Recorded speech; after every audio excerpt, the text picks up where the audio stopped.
All right, so guys, let's get to it here today at 215-592-9494.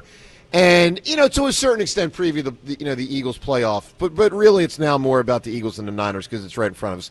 So I'll just ask you and ask everyone at 215-592-9494, what gives you confidence? What worries you? Look, we've dealt with a lot of aspects of this game this week, so we don't need to be completely redundant. I think everyone that's listening knows, where we stand on who we think's going to win. I've been on the more positive side. John's been more concerned. But let's get into the meat and potatoes of the game to talk about what gives you confidence and what concerns you. Let me start with this on the confidence front. I think there's a chance there will be a new best defensive player on the Eagles the rest of the season, and that guy is Jalen Carter. And I'll tell you what, he's not a new best guy. No, he is, because he wasn't this year. Well, if he was last year, I understand and that. he was at the beginning of this year. Yeah, so if Jalen, well, he wasn't because he got thrown out of the first game. Like, if Jalen Carter can play better than Quinyon Mitchell and Cooper DeJean, and he can. He just did. That game we last saw, he was dominant. This team can obviously win this game and can win the Super Bowl. So the idea of Jalen Carter getting back to what he was last year, which I am very hopeful that he will, would really be a big deal. It's the kind of thing, like, if the offense struggles, and it probably will, and of course when I talk about my greatest concern, like the offense overall, we can talk about individual parts, but the offense overall, of course, is my greatest concern. I'm sure it's everybody's greatest concern. But if Jalen Carter can be game wrecker guy, which he really was not much this year, in a couple spots he was, but for the most part was not. And look, the two times the Eagles have won the Super Bowl, I think the defensive tackle has been the best player on the defense, and at times the team. Fletcher Cox 2017, Jalen Carter last year. So the idea of him reemerging with extreme greatness, that gives me a lot of confidence. He showed that against the Commanders. Yeah, he was unblockable against the Commanders. Gives me a lot of confidence. So wondering where you are on the parts of the team, the parts of the game. I mean, things that are concerning. Brock Purdy's good, really good. Christian McCaffrey's great. Those are concerning elements. If we did a Twitter poll question today, who would you rather have for Sunday, Christian McCaffrey or Saquon Barkley? I mean, it's not crazy talk to say McCaffrey. I think nationally McCaffrey would probably win easily this year. I think so, too. So curious where you stand at 215-592-9494. When you get into the meat and potatoes of this game, the matchup, the whole deal, you peel it back and say, here's what I love about how it stacks up. Here's what worries me about how it stacks up. Hit us up at 215-592-9494. John, what's on your ledger? We haven't talked about George Kittle all week. And we haven't talked about the fact that Dallas Goedert is not practicing fully all week. George Kittle, now he's been banged up this year as well. Yep. But we know that he can be as dominant a tight end as anyone in the NFL. For a while there, it was Gronk and Kittle. Yep. And now it's just Kittle. And Kelsey. We got to give Kelsey love because Kelsey fell off.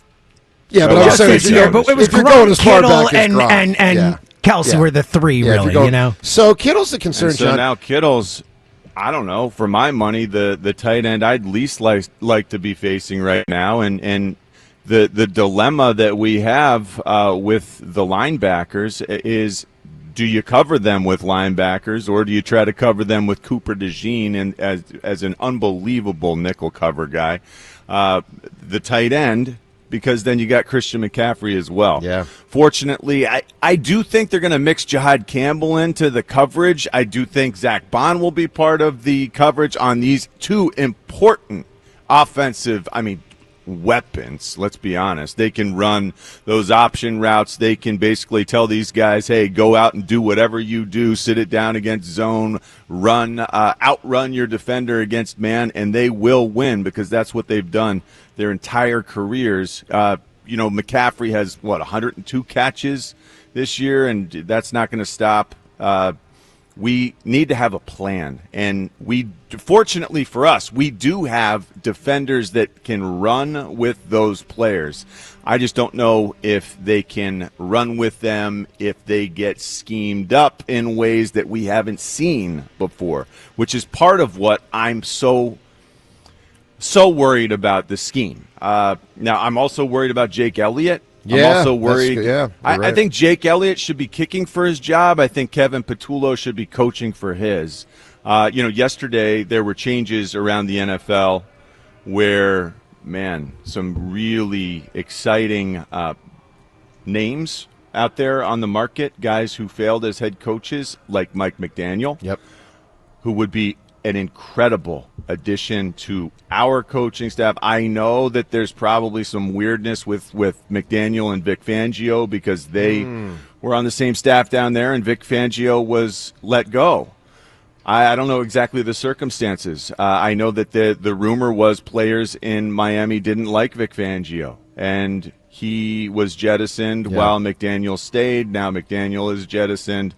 4 seasons as a head coach there, made the playoffs his first 2 years, 35-35 record overall. That's including the playoffs where he's 0-2. Sure. He's so much better as an offensive coordinator. The guy's a little off-kilter, but a mad scientist, so to speak. And the run game is what he's greatest at devising. Now, there are also guys out there like Nate Shieldchase, of course, Frank Reich, Davis Webb. Right. I don't want to go through the list. No. Kevin Patullo should be coaching for his job. I'm also worried about the attrition that takes place if we're able to win this game. If we're able to beat the 49ers, I know they're depleted, but I know with the way things work, they play a physical game, and you follow the 49ers with a Bears team, in my mind, most likely a Bears team that's also the most efficient running team in the NFL. That's tough to withstand. The last thing, the running the football part.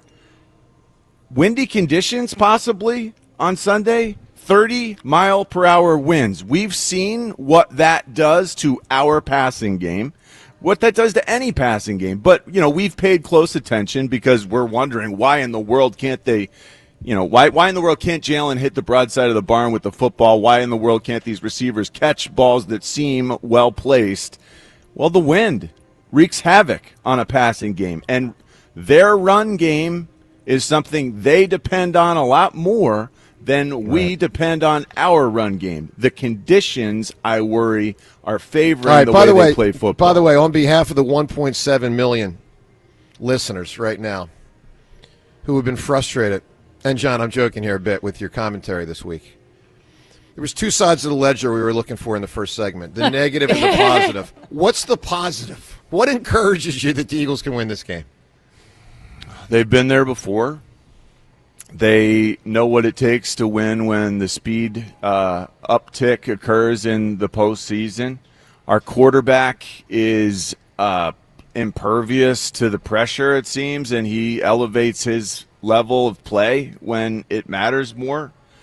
The defense is really incredible. We know that. I worry so much about the teens, the scores in the teens that we've accrued this year. The one game that we played where it was a playoff level team, it was where we scored a considerable, final number, 33. We're back to the negative again, right? Was the Rams. the positive. You weren't going to get that, Joe. Man, what do we got, about 16 seconds of positive? The Eagles are a 4.5-point favorite. You might not know that. James, that part encourages me too. You'd bet that? Well, I think it's getting to the point now where I would not. I think it's crazy. I would stay away. I liked it more at 3, but I like it from forgetting the betting thing.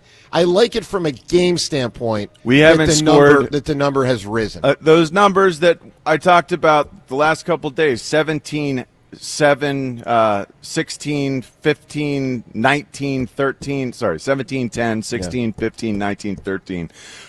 It doesn't feel like a 4.5 or a 5-point line lends itself to a team that can't score out of the team. No, I agree. I would have covered that line against the Lions, against the Packers, and like some of those games that they only scored 16. They would have covered that. Yeah, some of them. Seltzer, what encourages you the most?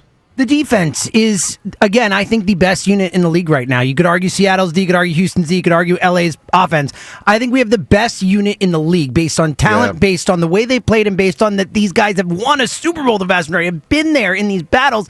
And again, I feel better knowing that rest of the league. Like, John's talking like the Niners, like there's some juggernaut. Like, I don't think they are. I think the Niners are a very fallible team that has a horrendous defense. Like, one of the worst defenses in the league. So did the Bills. Well, I don't care, John. There's a playoff game at Well, home. and also what do you mean you don't care? We scored 13 degrees points. and it was freezing cold. I was in that building, And dude. it That was a hard game to play. And it was windy, dude, you are just and we so couldn't throw down it. on this That's team the this week. same John, way John, this do you is gonna understand be. the Eagles can win the football game? It's possible. Believe it or not, the Eagles can win on Sunday. I got that part right. They are the favorite to win. You're acting like they're a 4.5 point. You're acting like they're a 10-point underdog. They are a 4.5 point favorite, dude. Yeah. And I think that's crazy.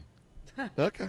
Devin, what concerns you about this game? Oh, we want more negative now. No, but we're bouncing it out here. What concerns you? What concerns me, I guess, would be what probably is concerning everyone, that we don't know what version of the Eagles' offense is going to show up on Sunday. Yeah. And you just hope with the extended rest, with, especially when it comes to the O-line, Lane Johnson being back, assuming he's going to play, that they can get it together. I just hope that, Kevin Patullo and Nick Sirianni and even Scott Loeffler are, like, coming up with some good game plans to change things up. Rhea, what encourages you? A lot encourages me. I was waiting for you to ask me what discourages me, because I was going to tell you. Yeah, I got the negative. Yeah, you got the negative part, which was shocking that he didn't go to me for the negative. There's a lot, and obviously, I'm excited to watch this defense play against them. Shockingly, I'm kind of in favor of the offense. Listen, if they can't get it together against this defense, their pressure rate is terrible. They have like a season low. I mean, an NFL low, 20 sacks. I think Jalen will have time. I think he's going to run. I like the Eagles' offense to take advantage of this defense. The corners are small. AJ can beat these guys out. I feel pretty confident about the offense heading into this game. You're the first person this week I've heard say that. I know. It's and is that mostly because of San Francisco? Yeah, they're just the linebackers. Yeah. It's just I feel better about it. I think the offensive line is rested. I think that'll help. So I do feel better about that. Well, look, we ask you 215-592-9494, both sides of the ledger, and to a certain extent, some of this applies for the whole gamut of however far the Eagles journey in the postseason. But to a large extent, we're really focusing now in on the game. What gives you confidence? What worries you? I think it's fair to say there's kind of a lot on both sides of the ledger. John brought up the Jake Elliott thing. It's a worthy point. I mean, I'm especially not, with the win. I'm not out on him, but let's be honest. It's hard to be in on him right now. So it's a fascinating matchup. And here we go again, the Eagles and the Niners in a big game. 215-592-9494. Talk to us today. Your phone calls on this topic. I mean, guys, we're getting ready for an Eagles playoff game.